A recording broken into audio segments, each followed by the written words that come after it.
And even the upper echelon of the army that was working contrary to Nigerian interests. Okay, let me give you a terrible example. How does a nation buy ammunition and then the ammunition you're meant to use to fight the enemy is given to the enemy to fight you? That is about the only nation I know where we can report such things and be at ease. That's a serious issue. That's a terrible thing. If you had a son in the Nigerian army, would you condone it? Okay, so how do you think, yes, we have not done what we ought to do according to what you've said at the earliest of the times, but what should we be doing right now? Yes, that's what I'm saying. I'm saying now that we have gone past the kinetics, let us go back to the foundations and shore up all the loopholes in the foundations. Even our judiciary, the trials, when we finally arrest people who are attempting to do the bombing, we need to, all the sectors where this hydra, because it works like a hydra, everywhere it is detected, we have to have policies to nip them in the bud. We have to maintain those medium-level strategies, but also think of the fact that a narrative, the low-tech solution we have, let me give you an example. Some years ago, we made a presentation in the US Congress Auditorium, and the people from the Levant came to talk about how they could use their cultural tools and how other nations have used their cultural tools. Do you notice that based on research, the southwest of Nigeria is one of the most difficult areas to radicalize? In fact, no matter what you say, there's more religious tolerance in the southwest. Now, what do? You study that. You find out the factors why the religious tolerance is so high, and then we find a way of introducing it into the national narrative. Because you see, when you and I feel together, a few years ago, a man in Kano refused to give his car out for a bombing, for a terror plot. His family was killed. When his family was killed, I was watching. Nobody compensated his family. Nobody took care of him. If anybody deserved national awards, it was that man in Kano. Because they approached him, they tried to radicalize him, tried to use his things, and he said, no, I'm not going to allow that. He dies for it, and he dies unsung. If you go to his son will have learned a lesson. Okay, let's go to Mr. Ture. He's mentioned a brilliant person who decided to pay for it with his life. How do citizens also come into this? Because some people will tell you, why should I die for a government that seems not to be doing or getting it right? Well, the reason why you should is because one day it could be you.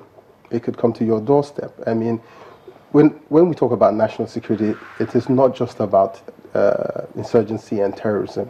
There are other issues within the country. It's national. We're looking at different security breaches and risks and vulnerabilities that can affect your daily life wherever you live, whether it's at work or at home or whatnot. Now, what I believe, and based on something that I have developed, and going back to what he was saying, in order for us to look at the trends, basically is what you're talking about, the trends that exist within our society and how we could use the information from those trends to mitigate breaches or possible security threats in the future, you must first of all gather information. Without information, you are blind. No information, no security. If you don't know what is happening or how it's happening, you cannot deal with the problem. We've admitted we have a problem, and to go to therapy, for instance, you must first of all admit that you have a problem. Then you start to look for the solution. And now that you mentioned, still talked about the issue of information, you watched the presidential media chat. Yes, I did. Where the president said, honestly, he can't tell, information as to where the Chibok girls are. How does this play out for you? Well, because, like I said before, most of the information we get are in bits and pieces. They're not being connected together. If, for instance, let's say a person of interest has been apprehended by or has been exposed to customs, for instance, in terms of bringing in contraband, then that person had been arrested by a police officer in Kaduna for something which is kind of related, and then that individual is also exposed in to a different agency. Now, when you look at it independently, it seems as if nothing is happening. But if you have a process where all that information can be gathered and you put in your keywords, for instance, and this individual's name drops down and you look at all the reports, an analyst is supposed to look at the reports and deliver a situational view of what they believe this individual may be up to. Do you understand? And that can only happen when information is gathered.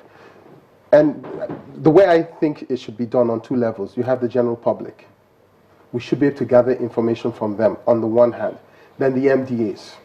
And then maybe the body that he is suggesting, or the NSA, sit down, have analysts that spend 24 hours a day, completely manned. No, I was going to say, we do have analysts in the office of the NSA. Yes. But the linkages from one point to the other, they don't have. He's talked about 15 years of neglect. Yes. Those linkages are not looked Are at. not there, because when you have a system that allows you to gather information, something that happened 10 years ago, when I put in a keyword, it will pull up information that was there 10 years ago, and that would help to give me a picture of what's going on within that area or that individual. What has this person been up to?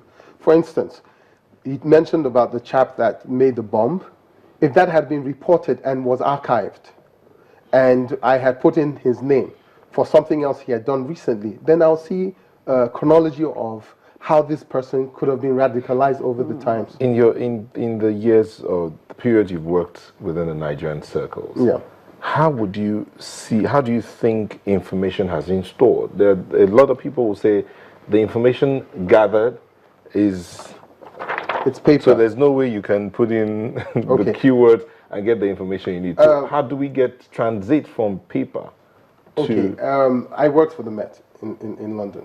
And the way intelligence is gathered is what I'm telling you now. But what I realized is that we cannot do it exactly the same way we do it there, because that's a structured society. Now, based on some of the things that I used to work with over there, I now looked at the terrain, our peculiarities, and how we can gather information through the different agencies, ministries included, departments and agencies, and also the general public. It is very possible. But it would appear that if you bring up some of these ideas up, well, in the previous government, nobody's looking at you. We all understand why now, obviously, because of some of the things that were going on. Mr. Thompson, you talked about the family structure that exists within the African context. Can the family structure, historically speaking, we know that information goes back ages. And even the younger children, our parents still tell us of what they did hundreds of years ago that we never even saw, but we can still relate as if we were there. True. Can that be used? If we can't use technology, would you suggest we go back to the folk tales that our parents, or folklore, well, low tech. Well, I'd rather describe it as low tech. Okay, low tech. As opposed to the kind of antiquity you're describing. Actually, the umbrella word for what he's describing is called concatenation. The UK is one of the countries we've worked with through the years closely. And even the UK, with all its organization, has had challenges when 7/7, after 7/7, yes. This thing is began to come up. So it's like this. Concatenation is the ability to crunch data. Absolutely. And then pick the strings. What other people cannot see, you're able to connect the dots. And in connecting the dots, you're able to bring out, conclusions and predict the pattern. But what you're saying is very strong. The African family structure carries a strength within it. First of all, when anybody is radicalized, the family is the first to notice. In a nuclear family, in other parts of the world, they can get away with it.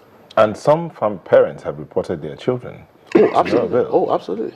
So what we need to do here is to actually come out with an elaborate information package to train the Nigerian public and to help them to detect very early any signs of radicalization. But, Mr. Thompson, we need to wind down. Okay. We need to wind down, or wind up as the case may be. But the Minister of Information talks about a national security campaign.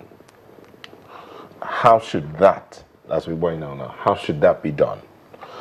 I think he must I'm sure he has plans. First of all, we must have an overarching vision to bind all the people that we want together. Because if there's no vision, the campaign will not work. Absolutely. So we need to introduce a vision that has never been introduced before, that will make people loyal to the cause. And then we must get a narrative. I'm sure he must be working on getting the right narrative. And it's that narrative that we will use for the family structure and things like that to be able to do early detection and, if need be, regional defense policies and things like that. Okay, Mr. Ture. Well, yes, what he said is right. Also, I think the Ministry of Information, well, I guess they do work with all the other security agencies, but there has to be a set format. And that format also falls into the whole intelligence gathering process, whereby information is gathered, condensed, sorted, the entire intelligence cycle is realized, and then the pieces of information that is useful to the general public is sent out to the general public.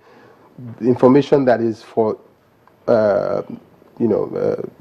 ears only for the security operatives is separated, and that goes out. Yes. Let me just take this tweet from Enetson. Enetson says, Nigeria should have its own definition of terrorism because ours is peculiar with our terrain, history, and politics.